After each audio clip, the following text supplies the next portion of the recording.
Dalam 2 dekade terakhir, kontribusi energi matahari ke pasokan energi total dunia telah bertumbuh secara signifikan. Video ini akan menunjukkan bagaimana sel surya atau sel fotovoltaik menghasilkan listrik. Energi dari matahari adalah energi yang paling berlimpah dan tersedia secara cuma-cuma di planet bumi. Untuk memanfaatkan energi ini, kita perlu bantuan dari unsur paling berlimpah kedua di bumi, pasir. Pasir harus diubah menjadi 99,999% kristal silikon murni untuk digunakan dalam sel surya. Guna mencapai hal ini, pasir harus melalui proses pemurnian yang rumit seperti yang ditunjukkan. Silikon mentah akan diubah menjadi bentuk senyawa silikon gas, dan kemudian dicampur dengan hidrogen untuk mendapatkan silikon polikristal yang sangat murni. Silikon ingot ini dibentuk kembali dan diubah menjadi irisan sangat tipis yang disebut dengan wafer silikon. Wafer silikon adalah jantung dari sel fotovoltaik. Ketika kita menganalisis struktur atom silikon, atom-atom ini saling terikat. Ketika Anda terikat dengan seseorang, Anda kehilangan kebebasan Anda. Demikian pula elektron dalam struktur silikon yang juga tidak memiliki kebebasan bergerak. Agar penelitian menjadi lebih mudah, mari kita lihat struktur 2D dari kristal silikon. Bayangkan atom fosfor dengan 5 elektron valensi yang disuntikan ke dalamnya. 1 elektron bebas bergerak. Ketika elektron dalam struktur ini mendapatkan energi yang cukup, mereka akan bergerak bebas. Mari kita coba membuat sel surya sederhana dan hanya menggunakan jenis bahan berikut. Ketika terkena cahaya, elektron akan mendapatkan energi foton dan akan bebas bergerak.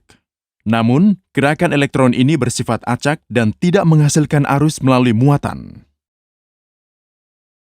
Untuk membuat aliran elektron searah, dibutuhkan kekuatan pendorong. Cara mudah dan praktis untuk menghasilkan kekuatan pendorong adalah P-N junction.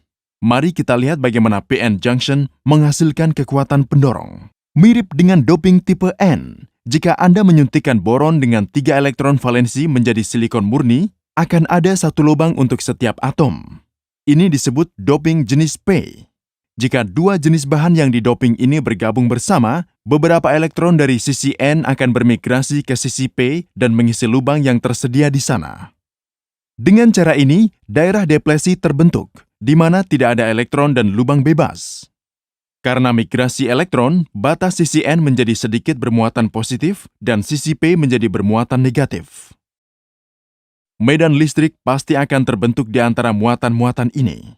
Medan listrik ini menghasilkan kekuatan pendorong yang diperlukan. Mari kita lihat secara detail. Ketika cahaya mengenai P-N junction, sesuatu yang sangat menarik terjadi. Cahaya mengenai sisi N dari sel PV, kemudian menembus dan mencapai ke daerah deplesi. Energi foton ini cukup untuk menghasilkan pasangan lubang elektron di daerah deplesi.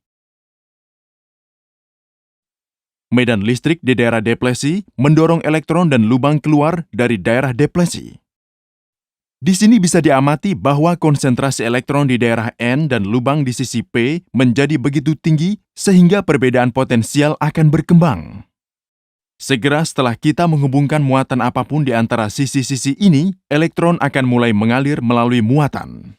Elektron akan bergabung kembali dengan lubang di sisi P. Dengan cara ini, sel surya terus-menerus memberikan arus searah. Dalam sel surya praktis, Anda dapat melihat bahwa lapisan N bagian atas sangat tipis dan berat diolah, sedangkan lapisan P tebal dan ringan diolah. Ini untuk meningkatkan kinerja sel.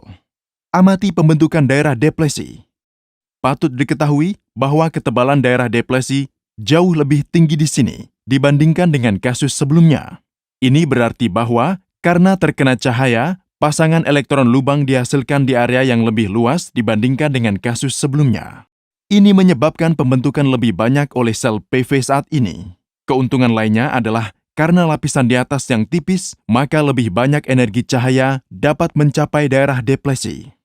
Sekarang, mari kita menganalisis struktur panel surya. Bisa dilihat bahwa panel surya memiliki lapisan yang berbeda.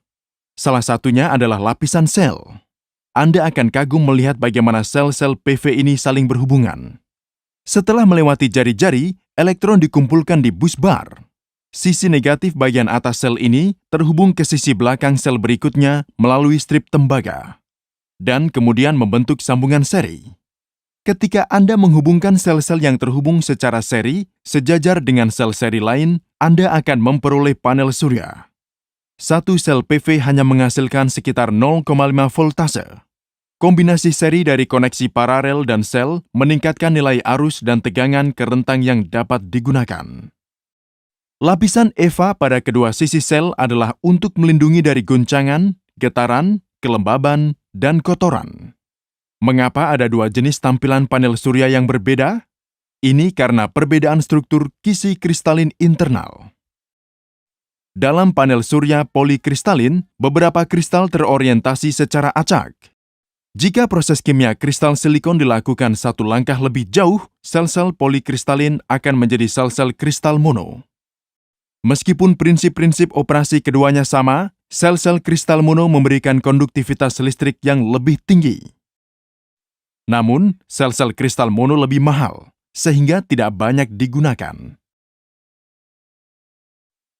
Meskipun biaya menjalankan sel PV dapat diabaikan, total kontribusi energi global fotovoltaik surya hanya 1,3%. Hal ini terjadi terutama karena biaya modal dan kendala efisiensi panel surya fotovoltaik yang tidak sesuai dengan opsi energi konvensional. Panel surya di atap rumah memiliki pilihan untuk menyimpan listrik dengan bantuan baterai dan pengendali muatan surya.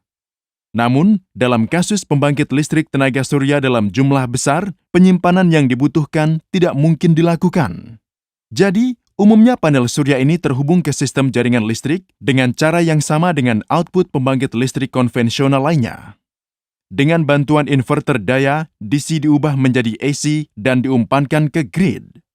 Mohon dukung kegiatan edukasi Learn Engineering di patreon.com dan jangan lupa untuk berlangganan saluran berbahasa Inggris kami. Terima kasih.